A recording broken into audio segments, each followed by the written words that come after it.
Israh li sadri wa yassir li amri wahlul 'uqdatam min lisani yafqahu qawli wa sholli wa sallim barik ala sayyidina maulana Muhammadin wa ala alihi wa sahbihi asmin amma ba'du. Ingkang sangat kula hormati Habib Ali Asgaf, Habib Husain Asgaf, semua keluarga, wonten Mas Fikri, Mbak Nasila, semua ingkang kula hormati, Mas Nurdin sedanten ingkang kula hormati. Niki ngaos ilmu dulu apa ngaji ijazah dulu ini?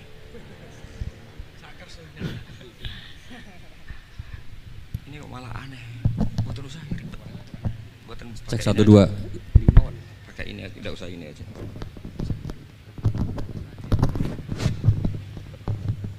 Gampang mana? Jelas. Nah.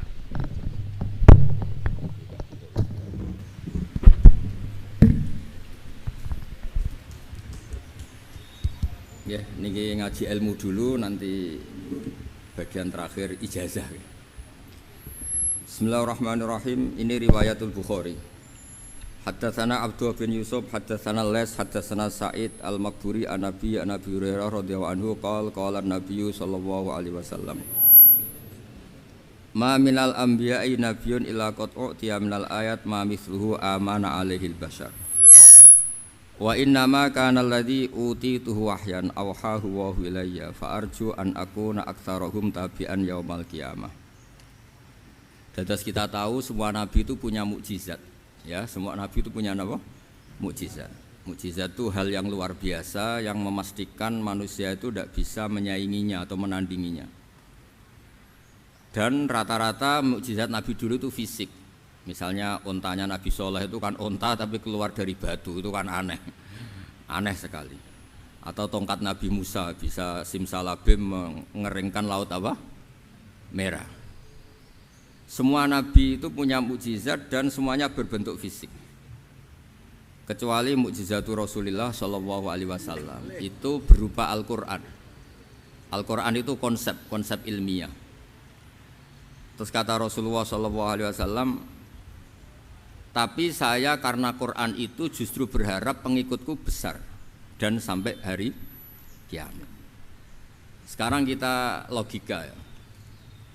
Andaikan kamu punya tongkatnya Nabi Musa, kalau kamu suka uang, kepikirannya dijual apa dipakai? Kalau kamu suka uang, dipakai. Kalau kamu ahli suudon itu pikirannya ndak, ini asli ndak. Karena yang melihat di Turki itu ya sebagian gitu. Kalau yang suka perdukunan itu bayangkan itu miliknya. Mungkin dipakai ngakali orang atau apa, pokoknya bayangkan itu miliknya. Kalau yang kolektor pikirannya itu nanti ini laku berapa. Tapi kalau peneliti mungkin pikirannya itu ini asli apa enggak? Bukti aslinya apa? Repot lah. Lagi pula kalau kamu punya utang terus mau apa? Istri kamu marah mau apa? Kalau pakai tongkat. Nah, beda dengan mukjizatnya Quran itu semuanya apa? Ilmiah.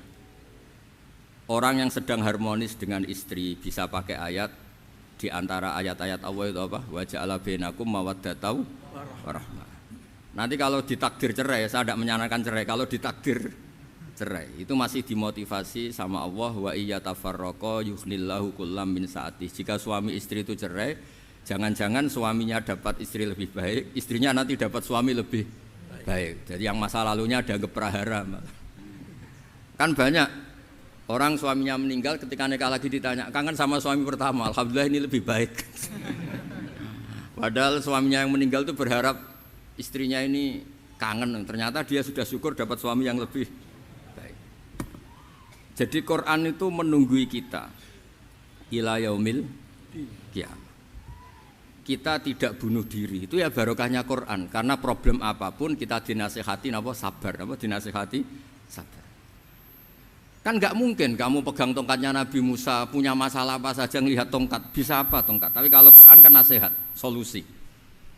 Makanya Nabi berharap dengan Quran ini, saya berharap pengaruh saya, pengikut saya terbanyak ila yaumil qiyamah. Terus beliau dikomentari begini sama, ini Fathul Bari, sarahnya Bukhari. Al-muradu anna mu'jizatil anbiya inqaradat binqiradi a'sorihim. Falam yusyahidha illa man hadaraha. Problem mukjizat nabi-nabi dulu itu kan fisik, sehingga yang tahu kalau Nabi Soleh punya unta yang ajaib itu yang tahu ya hanya yang hadir saat itu. Yang tahu kalau tongkat Nabi Musa bertuah, itu juga yang tahu hanya yang hadir saat itu. Selebihnya tahu tongkat ya di museum. Tapi kalau Quran menjadi solusi, menjadi panduan, menjadi pegangan itu ila yaumil qiyamah. Kita beri contoh ya Quran panduan yang paling gampang misalnya begini. Dulu ini cerita ya.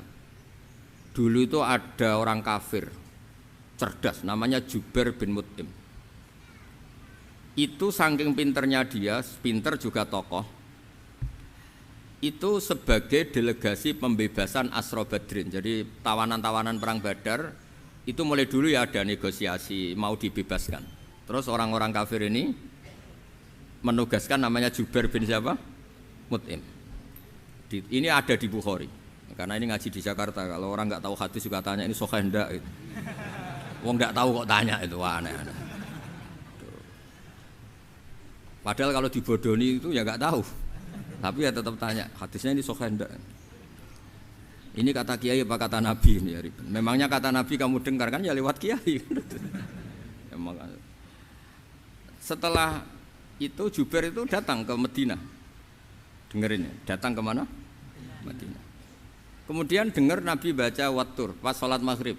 Jubair karena Nabi dulu nggak ada hotel, nggak ada pondok ya, pondoknya Nabi hanya sufah itu. Nabi baca maghrib, bukan diskusi, bukan debat, baca Wattur wa kitabi mastur fir raqim mansur wal baitil ma'mur was saqfil marfu wal bakhril masjur terus. Kemudian sampai pada titik ayat am khuliqu min ghairi syai'in. Masa manusia atau alam raya yang maujudat, yang nyata, yang wujud nyata. Kemudian asal usulnya itu ketiadaan. Ini kan hadhil alam maujud, alam ini kan nyata. Masa sesuatu yang nyata penciptanya itu tidak nyata. Jadi nggak mungkin ada faham nihilisme. Kalau faham nihilisme berarti melahirkan teori begini. Al adamu yakhluqu maujudan, sesuatu yang tidak ada menciptakan yang itu kan akal nggak bisa nerima. Kalau sesuatu ini ada, penciptanya pasti ada. Terus akhirnya Jubair bin Mut'im itu simpuh di depan Rasulullah terus bilang, ya Muhammad kada qalbi ayatir, hampir saja hati saya terbang. Kalau riwayatnya Imam Ahmad, faka'anna masudi aqalbi, hati saya dihancur. Semua teori yang saya bawa untuk ngelawan kamu sekarang luluh semua, hancur semua. Yang benar adalah teori Anda bahwa Tuhan itu satu dan Tuhan itu ada sebelum semua makhluk. Coba kalau Nabi Muhammad ada Jubair bin Mut'im terus menyembunyikan tongkat dekat mihrab, terus dilihat ini apa, paling pikirannya ini dari kayu apa. Terus yang bentuk tongkat itu tukang pemahatnya siapa? Kok kurang keren, kalau di Blitur gimana ya? Kan malah panjang. Kira-kira kalau mukjizat itu dari tongkat itu malah panjang. Panjang lah pokoknya, panjang. Lagi pula kamu coba kan nggak ngarah mandi, itu yang mandi kan nabinya bukan tongkatnya. Coba tongkatnya Nabi Musa dicoba anak-anak beki itu. Dipakai mukul kucing aja tidak mesti mati itu. Jadi nggak jelas mukjizat-mukjizat seperti itu nggak. Tapi kalau Quran menunggui, sampai saking hebatnya Quran, teori rasionalitas, soal kampanye di mana-mana, tingkat validitas, tingkat kebenaran Quran, itu bahkan bisa diuji tanpa membuktikan, tanpa apa? Membuktikan. Cukup pakai akal. Saya tidak bosan-bosan cerita ini karena ini khazanah kita. Di kitab Nailul Ma'mul itu, di kitab Usul Fiqih, saya berkali-kali cerita ini karena ini untuk menunjukkan bahwa Quran itu liqaumi ya'qilun, liqaumi yatafakkarun. Ada seorang kiai, seorang ustadz, kiai dulu itu ya memang orang soleh, alim terus jadi kiai. Kalau kiai sekarang tuh macam-macam, nganggur terus ingin jadi kiai, terus daftar gitu. Ada lowongan di yayasan, masuk ingin jadi ustadz karena dengar ada gajinya. Dulu tidak ada seperti itu, tidak ada. Makanya dulu itu kalau ustadz kiai pasti soleh karena dia alim terus ingin orang lain tuh mendapat ilmunya. Kalau sekarang nggak ada yayasan sehat, guru gajinya sekian, yang nggak ingin jadi ustadz tuh daftar karena ada gaji. Apalagi ada kabar, ada gaji, ada mes, ada wah yang daftar banyak. Tapi mentalnya ada kiai sebetulnya. Ya kalau sampean tanya itu baik dah Gus, ya setengah baik. Ya maksudnya setengah baik ya ada baiknya lah, namanya profesi ngajar itu kan baik. Tapi setengah saja karena motifnya itu nyari gaji, bukan ingin mencerdaskan umatnya Rasulullah SAW. Itu Imam Amudi itu guru matematika. Saya nggak bosan-bosan cerita ini, guru matematika. Muridnya sampai takut, ini masuk surga ndak, kiai kok ndak ngajarin istighosa atau tahlil malah ngajarin apa? Matematika. Beliau meninggal terus muridnya tanya, "Ma fa'alallahu bik?" Kira-kira gitu. Apa yang dilakukan Allah? Allah nyambut Anda gimana? Terus kata Imam Amudi, "Bagus, saya disuruh ngajar malaikat." Karena malaikat kan enggak pernah kayak anak beki gini ngaji gini. Malaikat itu enggak pernah ngaji, dia iman saja karena tahu surga, tahu neraka terus iman gitu aja. Jadi imannya malaikat tuh enggak keren kita. Imannya loh. Loh itu yang ngendikan Nabi loh, enggak saya. Nabi pernah tanya sama sahabat, iman yang paling keren siapa? Jawabannya sahabat, malaikat. Ya enggak, karuan malaikat iman. Dia yang tahu surga neraka, tahu segalanya, masa ada enggak iman? Ya pasti iman lah katanya. Terus ya para sahabat, engkau iman ya wajar kan, menangi saya, nemuin saya. Yang hebat itu orang-orang yang tidak melihat saya, tidak saya didik tapi tetap iman. Karena dididik akal, ya tadi dididik Quran, apa dididik Quran. Sama siapa? Teks bahasa Arabnya masang. Terus Imam Amudi kata Allah, suruh dia ngajarin para malaikat cara menemukan saya. Malaikat dikumpulin, terus Imam Amudi disuruh ngajar. Sama singkat kata-katanya Allah di mimpi itu.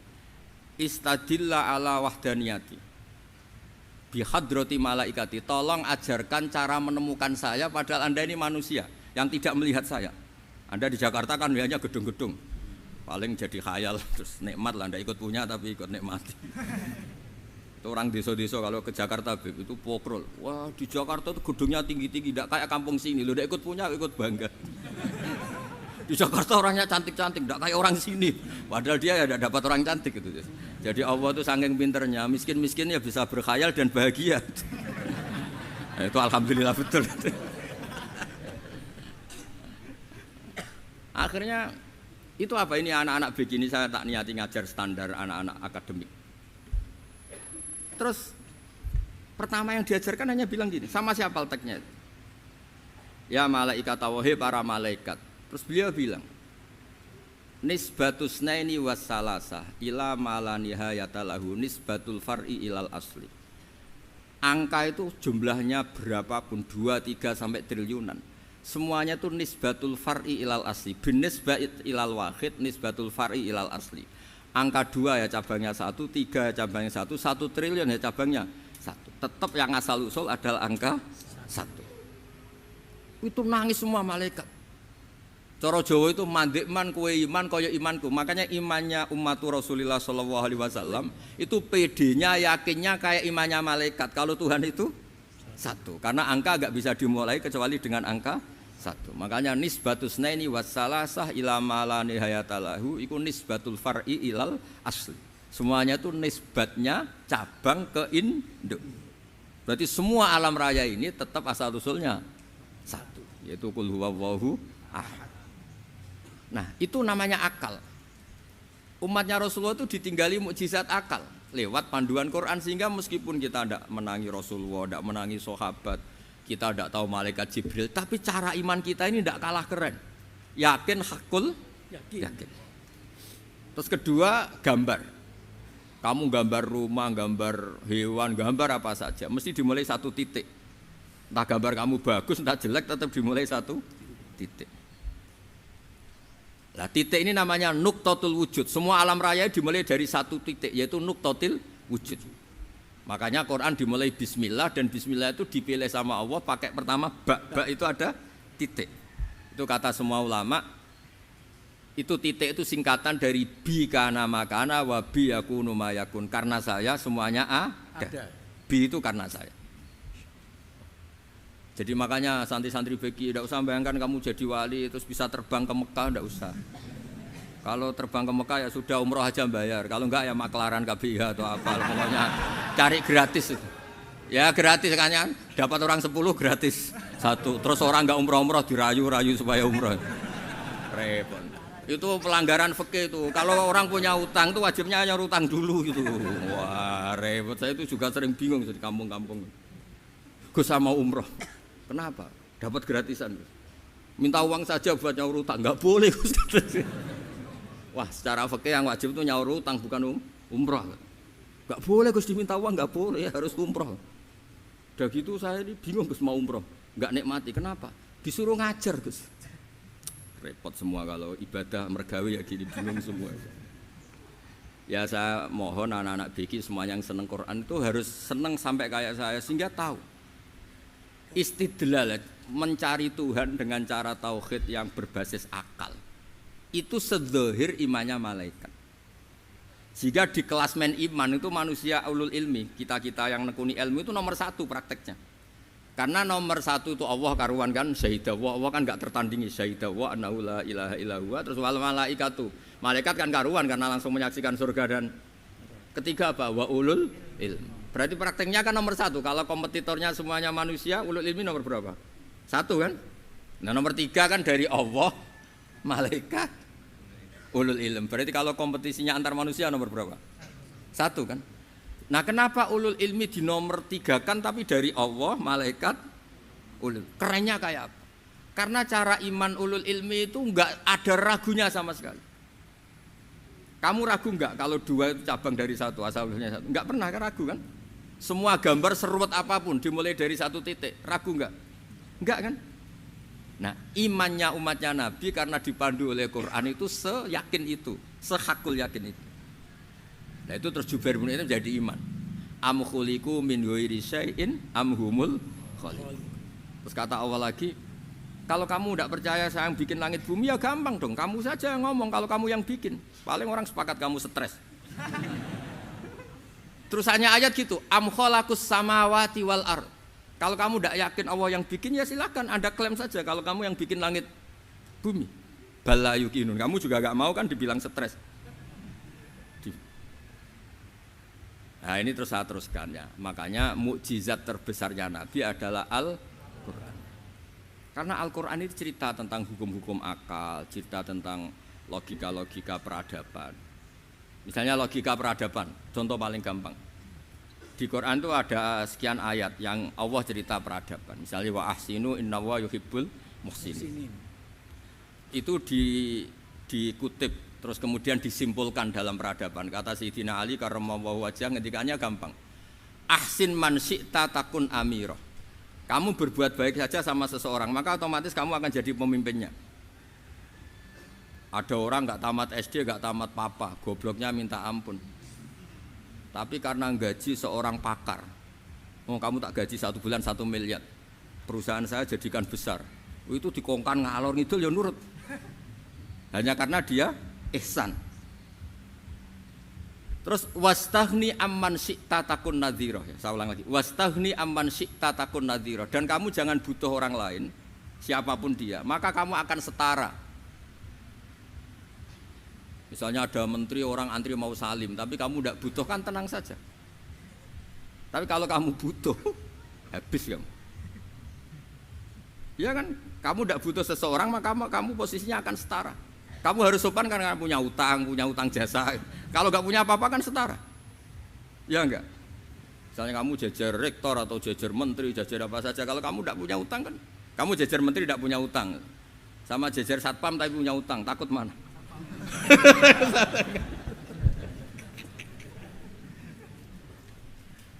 Kalau butuh itu mesti kalah kan? Ada pejabat misalnya nggak begitu cantik sama perempuan cantik yang kamu butuh ingin dicintai, takut mak. Padahal nggak jelas orang ini pangkatnya apa, nggak jelas. Jadi dalam hukum sosial itu kata Sayyidina Ali wastaghni amman syi'ta takun nadhira. Kamu jangan butuh seseorang maka kamu akan setara. Terus yang terakhir wahtas ila man syi'ta takun asira. Asira pakai sin. Dan silahkan butuh seseorang maka kamu akan jadi budak dia. Ya coba misalnya Anda seorang profesor, seorang alim, seorang kiai top. Misalnya mencintai janda di ujung kampung sana, jalan kaki 2 kilo. Padahal itu gak tamat SD, tapi gara-gara seneng kacau kan? Logika kepangkatan hilang semua kan? Jadi itu hukum peradaban. Itu mewakili isi-isi sosial yang diterangkan Quran. Ya, jadi paketnya 3 tadi ya. Ahsin man syi'ta takun amirah. Kamu berbuat baik sama seseorang maka kamu bisa memimpin. Wastaghni amman syi'ta takun nadhira. Kamu jangan butuh seseorang maka kamu akan setara. Mbok kamu ketemu orang terkaya di dunia. Yo ketemu orang terkaya di dunia, kamu jejer, kamu tidak butuh dia. Tenang kan bisa setara kan? Tapi kalau butuh harus sopan, ngajukan proposal, harus berakhlak karimah. Makanya sekarang Anda kok berakhlak kenapa? Ternyata mau nyalek. Biasanya Anda berakhlak kok berakhlak. Ada apa ini? Makanya guyonan di Rembang itu Beb Husain itu. Kalau ada orang mendadak sopan sama temannya, temannya curiga, kok tumben sopan, mau utang ya?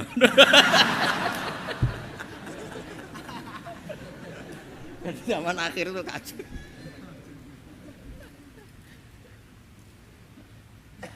Ya di semua daerah gitu ya sama Pak Rektor ya. Kalau ada teman biasanya nggak sopan kok sopan, itu temannya curiga. Ini Pak Rektor UI ikut kaji. Kok tumben sopan, ada apa ya? Karena di mana-mana orang butuh itu pasti beretika. Kamu punya teman paling berdua, kalau mau utang berakhlak gak? Atau misalnya kamu punya adik cantik terus punya teman berdua, kalau cinta adik kamu berakhlak gak? Biasanya nggak sama sekali nggak berakhlak. Gara-gara butuh menjadi berakhlak. Ya jadi hukum sosial itu ya kuncinya 3 tadi. Ahsin man syi'ta takun amirah. Wastaghni amman syi'ta takun nadhira. Terus wahtas ila man syi'ta takun asira. Kalau kamu butuh seseorang pasti kamu dibikin hina. Asir itu tawanan. Nah, Quran itu bicara sosial itu lengkap. Dan itu yang nunggui kita. Kita punya tetangga yang kurang baik ya seneng, punya tetangga baik ya seneng. Kata Imam Syafi'i, saya berkali-kali cerita. Kok seneng semua Imam Syafi'i? Ya bagus lah, kalau yang seneng saya enak lah, dijak jagongan, dijak ngopi enak. Yang enggak seneng saya, gak ngarah utang. Uang itu nak, kamu punya tetangga gak seneng kamu, aman kan? Aman. Gak akan pinjem uang kan, pinjem mobil, uang gak seneng kok. Makanya Imam Syafi'i itu kalau ngedikan luar Syafi'i, diceritain orang, ya Aba Abdillah bagiannya, ya Aba Abdillah orang itu gak seneng kau, bagus lah. Loh kenapa bagus? Waman asa'a ilaika faqad atlaqaka. Orang yang enggak seneng kamu maka membebaskan kamu. Enggak akan pinjam uang, pinjam mobil, enggak akan ganggu waktu kamu kan enggak seneng. Justru yang seneng-senengi masalah pinjam terus. Imam Syafi'i itu orang yang anggap dunia itu selesai. Ada yang cerita, ya Aba Abdillah, orang yang tadi cium tangan engkau, yang hormat engkau di luar maki-maki engkau, ngerasain engkau, ngata-ngatain engkau. Ya baguslah. Kok bagus gimana? Berarti saya wibawa, depan saya tidak berani. Berarti saya wibawa, di depan saya tidak berani. Berarti itu makomnya sudah kulillah sumadarhum fi khawdihim yal'abun. Sudah dunia itu selesai, sudah agak penting semua. Nah itu kalau kamu anak-anak bagi ahli Quran sudah ayatnya kulillah sumadarhum fi khawdihim yal'abun. Sudah lihat Allah saja agak penting, makhluk-makhluk itu agak penting. Dah makhluk semua agak penting, sepenting Allah. Nah kita ini ditunggoni mukjizat seperti itu. Bayangkan misalnya kita ditunggoni tongkatnya Nabi Musa. Saya ngajar di sini terus ini tongkat. Terus nanti yang tanya, Gus itu kayu apa Gus? Nanti yang kolektor tanya itu harganya berapa Gus? Ruwet apa? Terus yang ahli suudon itu asli gak Gus? Wah. Yang ahli suudon kan mesti tanyanya gitu, itu asli enggak Gus? Repot-repot pokoknya. Tapi kalau Quran kan jelas, kenapa? Jelas. Ya terus saya teruskan. Fala yamurru terus al murad anna mu'jizatil anbiya in qaradat bi qidari a'sam wa mu'jizatul Quran mustamirratun ila yaumil qiyamah.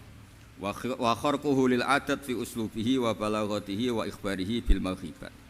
Terus kata ini yang ngarang Fathul Bari sarahnya Imam Bukhari. Fala yamurru asrun minal a'sar illa wa yadharu fihi syai'un mimma akhbaru bi annahu sayakun yadullu ala sihhati da'wahu wa hadza aqwal muhtamilat wa takmiluhu fil ladzi ba'da wa qilani ya anal al makna anal mu'jizat al madiyah kanat khissiyatan tusyahadu bil absar kana qati sholeh wa asa Musa. Mukjizatnya nabi-nabi dulu itu hanya penyembuh, hanya pelengkap, hanya nuruti keinginan mata. Seperti dahsyatnya apa? Laut Merah diseblak apa dipukul sama tongkatnya Nabi siapa? Itu semuanya itu hanya memanjakan mata. Urusan mata. Terus wow itu. Tapi kalau mukjizatnya Nabi Muhammad itu berdasar akal. Maksudnya berdasar akal nih dengerin ya. Dengerin betul. Ketika Laut Merah terus tersibak kan wow itu keren kan? Terus kita bilang menyimpulkan, wah kita tidak akan mampu. Itu bodoh sekali kesimpulan kita tidak akan mampu. Meskipun bikin nyamuk Anda juga tidak mampu. Loh untuk memutuskan tidak mampu saja kok sampai pertunjukan seperti itu tuh laopo, cek goblok gitu. Nah kalau kita karena umat yang pinter untuk memaksa kita nggak mampu, Allah bilang innallaha la yastahi ayadriba mathalam ma ba'ud. Kita melihat nyamuk langsung berkesimpulan tidak mampu. Saya berkali-kali cerita nyamuk itu sudah kecil, masih punya urat, uratnya kayak apa? Masih punya kuman, kumannya seberapa? Ya enggak?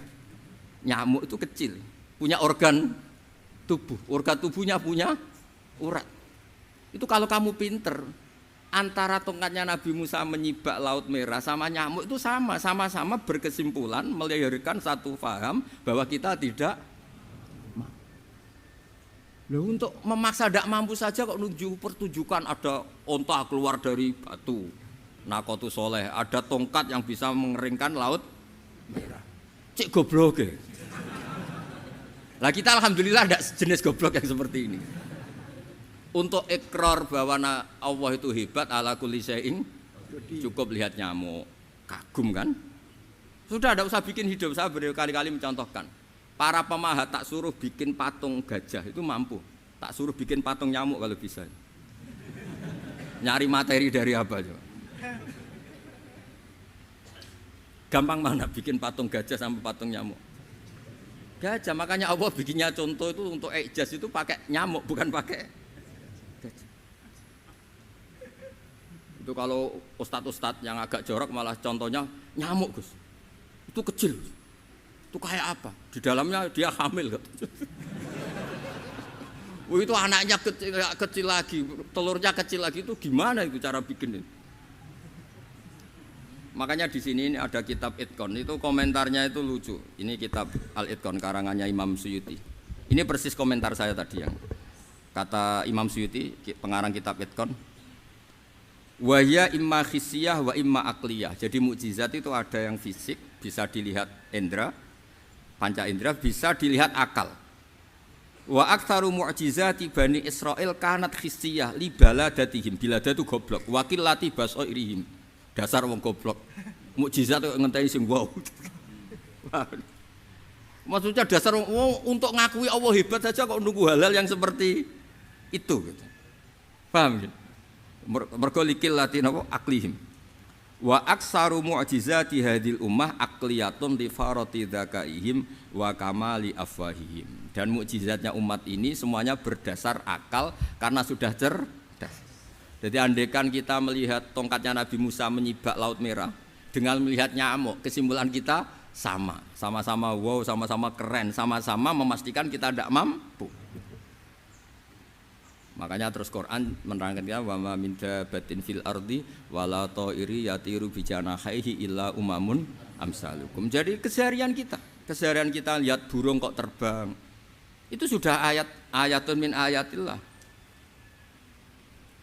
Paham nggih? Dados niki kudu bangga ditunggoni napa Quran, nggih ditunggoni napa Quran. Wa mu'jizatul Quran tusyahadu bil basirah fayakunu mayattabi'u li ajlihi aksar. Terus li annal ladzi yusyahadu bi aini ra'si yang qaridu bingkiradi musyahidi. Sesuatu yang tampilan dahsyatnya itu disaksikan mata, maka itu bisa habis. Era tongkat Nabi Musa seperti itu habis enggak? Bisa mengeringkan Laut Merah, habis kan? Tapi era mukjizatnya Quran ila yaumil qiyamah. Ya contoh sosial, saya kembali lagi ke sosial.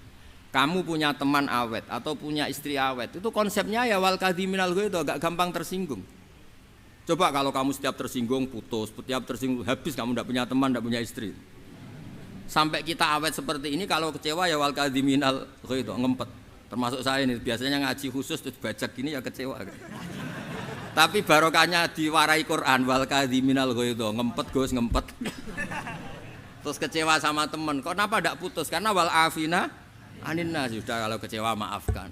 Coba kalau kita kecewa presiden demo, kecewa menteri demo, kecewa orang tua minggat. Ya kalau dicari, kalau tidak kan malu. Saya itu punya teman tak tanya, kecewa Gus sama bapak itu. Kenapa tidak minggat? Malu. Kenapa malu? Takut gak dicari. Itu orang tuh paling malu itu kalau keluar dari rumah nggak di. Saya punya teman lagi, saya ini takut mati Gus. Kenapa? Takut istri saya tidak nangis Gus. Itu kematian terburuk itu kalau sudah mati, tahu istrinya tidak nangis. Oh itu malu betul itu. Makanya jangan mati, pokoknya pastikan orang sekeliling Anda nangis itu baru berani mati. Kalau tidak jangan. Ya jadi mukjizatnya Nabi itu luar biasa. Walladzi yusyahadu bi'ainil aqli bakin yusyahiduhu kullu man jaa ba'dal awali mustamirran. Sesuatu ilmiah, sesuatu agama atau apa saja yang logis itu akan abadi ila yaumil. Kayak tadi. Ketika kita kecil diajari apa? Wujud, qidam, baqa, mukhalafatul hawadisi, qiyamuhu binafsihi, wahdaniyat, qudrat, iradah. Itu ila yaumil qiyamah. Karena kita pasti punya logika tadi. Masa alam raya yang maujud didahului ketiadaan. Kemudian ketiadaan ini kita rumuskan, ketiadaan inilah yang bikin alam raya. Di mana-mana nihilisme, ketiadaan ya layu asfiru say'an, namanya tiada ya tidak punya akibat apapun. Yang punya akibat apapun ya sesuatu yang wujud. Loh itu kan ila yaumil qiyamah, sampai kapanpun teori itu akan nunggui kita ila yaumil qiyamah. Tapi kalau tongkat Nabi Musa ketika kita tidak melihat kan punya alasan tidak ngandel, Musa tidak tahu. Tapi kalau kamu seperti ini, orang paling mulhid sekalipun, paling ateis sekalipun, terus ditanya, bisa enggak Anda mulai angka di luar angka 1? Tidak bisa kan? Makanya benar Imam Amudi tadi ketika diminta Allah istadilla ala wahdaniyati bi hadrati malaikati, tolong ajarkan kenapa manusia begitu yakin kalau saya ini satu padahal mereka tidak melihat saya. Terus beliau ngendikan apa? Nisbatus naini wassalasa ilal wahid nisbatul far'i ilal asli. Angka 2, 3 sampai enggak terbatas, semuanya dibanding angka 1 itu nisbatul far'i ilal asli. Semuanya itu cabang dari angka 1. Itu mbok siapapun enggak usah ditunggoni nabi, enggak usah ditunggoni wali. Logikanya akan seperti itu. Itu yang dimaksud apa?